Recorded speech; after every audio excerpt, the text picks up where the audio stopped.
Hi, this is Donna Taggert, the dietitian of the Department of Aging and Human Services. This month we're going to be talking about how can we eat healthy on a budget. If you've been to the grocery store, you know prices have gone sky high. Food prices have risen 11.4% over the past year, and that's the highest increase since 1979. Restaurant menu prices have gone up 8%. So how can we still eat healthy, which is what? Lots of fruits and vegetables, nuts, seeds, legumes, whole grains, lean proteins, low-fat dairy. How can we eat like that and still stick to our budget? Now, some of the things I'm going to be saying, you're going to say, oh, I know that, it's common sense. But sometimes we have to get back to the basics and back to the simple things. So I'm going to talk about a few things we can do, and then I'm going to address where the biggest problem is with our food costs. One is we need to plan. You need to look in your refrigerator, look in your pantry, see what you have, plan some recipes around those things, and plan for a week so you don't have to go to the grocery store all the time. Keep an ongoing list. If you're like me, I used to make a list. It would be on the counter. I'd be in the store, and I'm like, shoot, what did I want to buy? And I'd buy the wrong things. So I've gone a little techie. I actually have a list on my phone now, which has helped me a whole lot because I never usually leave my phone behind. So keeping an ongoing list. As things get low, put it on the list. And that way you hopefully won't buy things you don't need. Because guess what?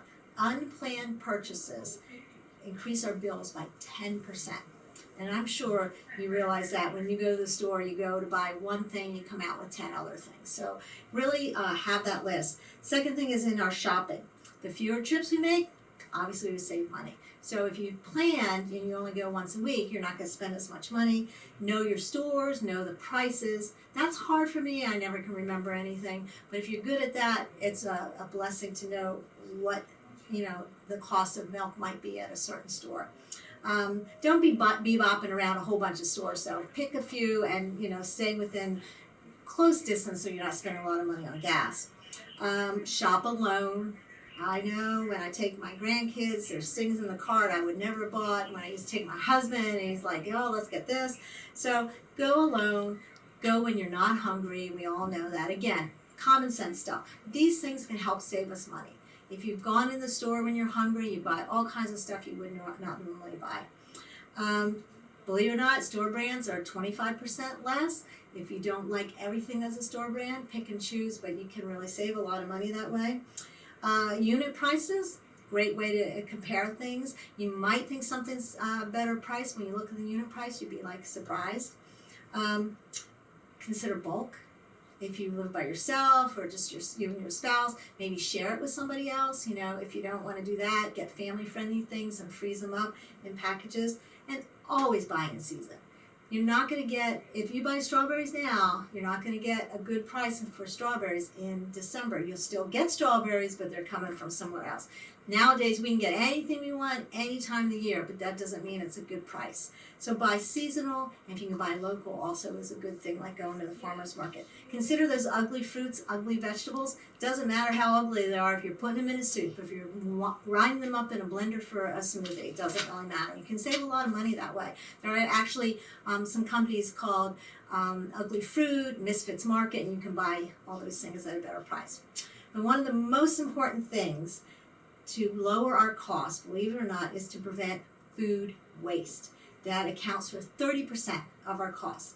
$390 a year per person is what they estimate we waste throwing out food. I could think of a lot of things to do for $390. So let's think of some things. First of all, watch the temperatures in your freezer and your refrigerator. 40 degrees for the refrigerator, 0 for the freezer.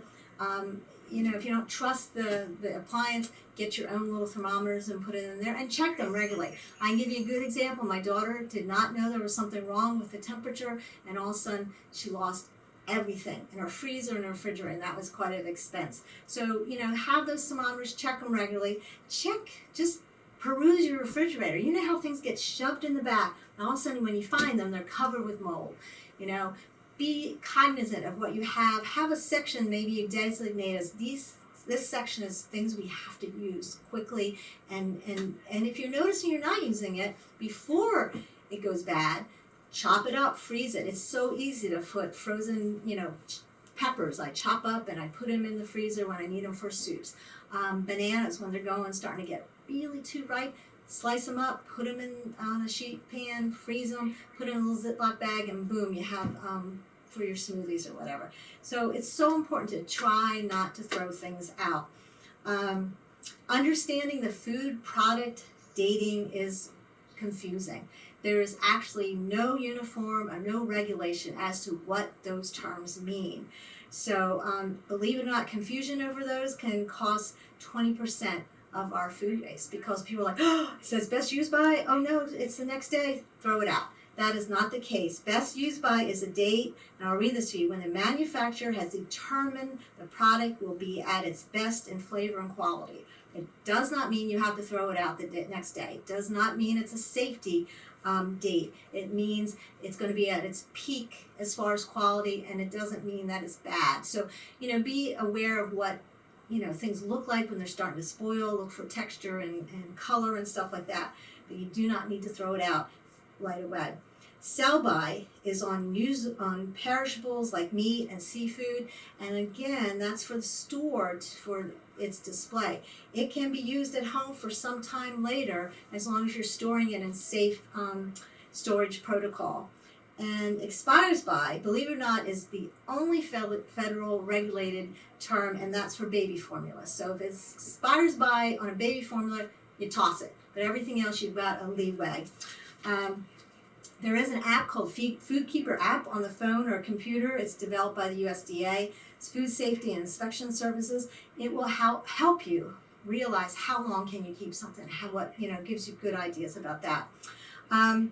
Also, just storing things so it doesn't go bad. I have a few things I want to show you. Doesn't mean you have to buy these particular. This is one I've had for years from Tupperware.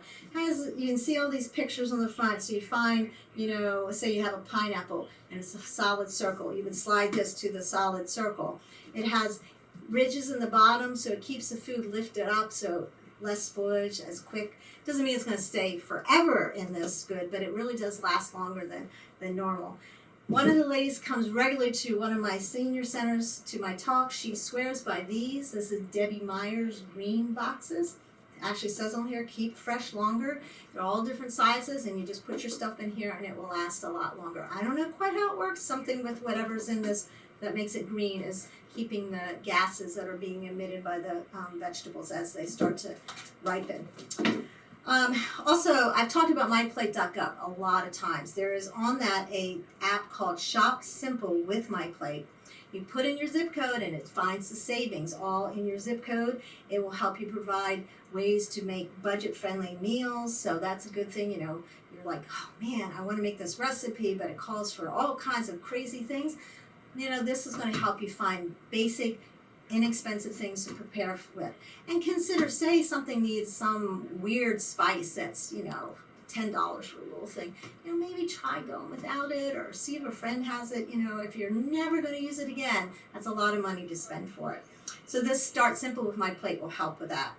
And also just visit myplate.gov. It's going to recommend what older adults need for healthy eating.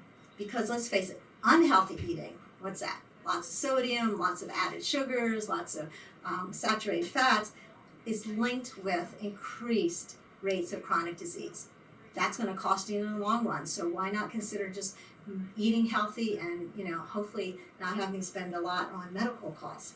Anyway, lots to think about. Again, a lot of simple things, but, a lot of it's just being mindful and being aware of what's in your refrigerator, what's in your pantry, what can you use, when should I throw it out, all those kind of things. So good luck, stay healthy, and I will see you next month. Bye.